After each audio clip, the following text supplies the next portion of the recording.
Hi guys, David and David here from Payette.com and Upphone.com, and in this video we're going to explain why the internet hated the Apple event. After the event we said, hey, let's see what people are saying about the new iPhones, the new Apple Watch, the new iPad, and it was overwhelmingly negative. So we thought we'd read some comments here today and talk about the event. The first person said, I went in with extremely low expectations and I still feel underwhelmed. I kind of went in with high expectations. I was excited about the new camera, what new features it's going to have, but really it was the camera. We've given iPhone 11 Pro to some pro photographers to use to see what they can do with this incredible new camera system. And first, they absolutely love it. Yeah. And that was it. Right. They talked a lot about the inside of the phone, the processor. Machine learning. Those things aren't going to really make a big difference in the way that people actually use their phones. Right. And the camera, it's an extra camera, but still, nothing crazy here. Next person said, third year of the iPhone 10. Yeah, this is another year we saw incremental change as opposed to something huge. Right. This kind of reminded me of the iPhone 7 release because the iPhone 6 was kind of revolutionary, then the iPhone 6S, people expected that, but then when the iPhone 7 came out, people were hoping for something a little better than that. Right. That's what we got here with the iPhone 11. Right. And more incremental change. And that was one of the themes that we saw in the comments. People are saying, nothing's really changing. And they're still charging me a ton of money for the new phones, and there's just no reason to buy the new one. And that leads us into our next comment. I think I'm just going to get a new battery for my iPhone 10 256 gigabyte phone and upgrade next year to the iPhone 12. And if you're at home and you don't want to really upgrade your phone, but you're kind of concerned about battery life, check out our new iOS 13 battery tips video. If you're having battery issues, it's usually software, not hardware. And you can check in settings, battery health to see how your battery is doing, but really the software fixes can make all the difference in the world. Absolutely. Next person said, all I heard was there has never been a better time to buy last year's models at discounted prices. Right, well, Apple did knock down the prices of some of the older phones. In addition to that, we're going to keep iPhone XR in the line, starting at just $599, and iPhone 8 at $449. And now the iPhone XR is at a pretty good price point. It is still arguably the best iPhone out there. Yeah, $599 starting price for the iPhone XR, which is essentially the same phone as the iPhone 11, just a different camera setup. Right. Yep, really not that different. The next comment is kind of a long one. The 64 gigabyte on the base model is so underwhelming. The Galaxy Note 10 base storage is 256 gigabytes. I kind of understand them not adding any groundbreaking features every year, but having 64 gigabyte storage on a Pro model, this is Apple not respecting the customer. And we agree with that. 64 gigabytes is not enough storage for the Pro features that are supposed to be on these iPhone 11 Pros. Right. So you're not going to be able to store a lot of 4K video, even though the phone is supposed to be for video professionals.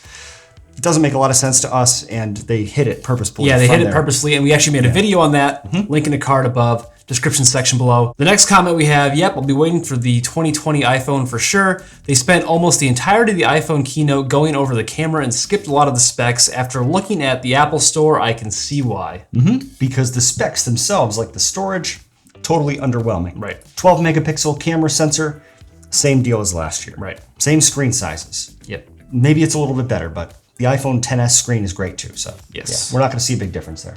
Next comment, the fact that even the Pro models still start with 64 gigabyte base storage is so embarrassing they excluded it entirely in the keynote. Yeah, we mentioned that earlier. Apple has, I don't think they've ever done that before, where they purposely hide the storage variants. Because they usually do a price breakdown for each variant.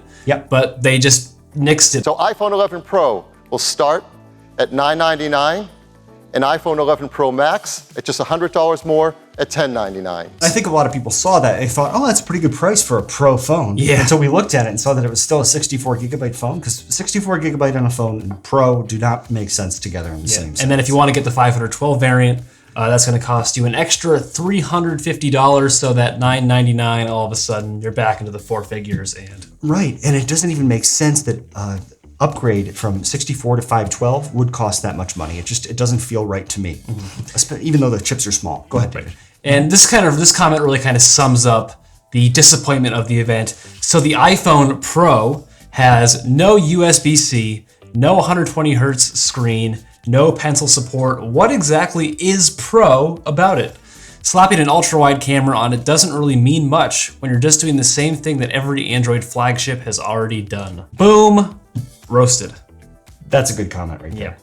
And the final comment we want to read for you here. Instead of ambient and white noise machines, I'm going to start playing Apple keynotes to cure my insomnia. Yeah, they kind of did it interesting this year. They started off with a bunch of really boring Apple Arcade stuff and people playing game demos, and one of them was named Pascal's Wager. It just had nothing to do with Pascal's had nothing wager. at all. That's what David said anyway. I know. I saw. I was like, oh, that sounds interesting, and then right.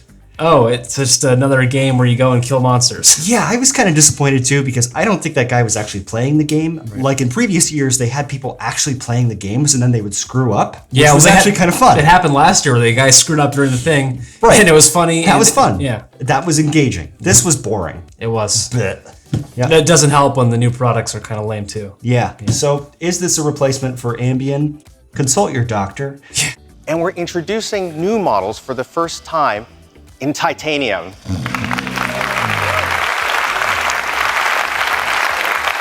So that is what the internet said about the Apple event. Leave us a comment down below. Maybe if we get some new comments from our viewers, we'll do a second round of video and read off all your comments. Maybe you guys loved it. Yeah, if you actually love the app, we can do why the internet loved the Apple event. Yeah, give us some reasons to make that video. Or give us really negative feedback below and we'll read some funny ones out too. If you enjoyed this video, give it a thumbs up and don't forget to subscribe to this channel for more iPhone videos.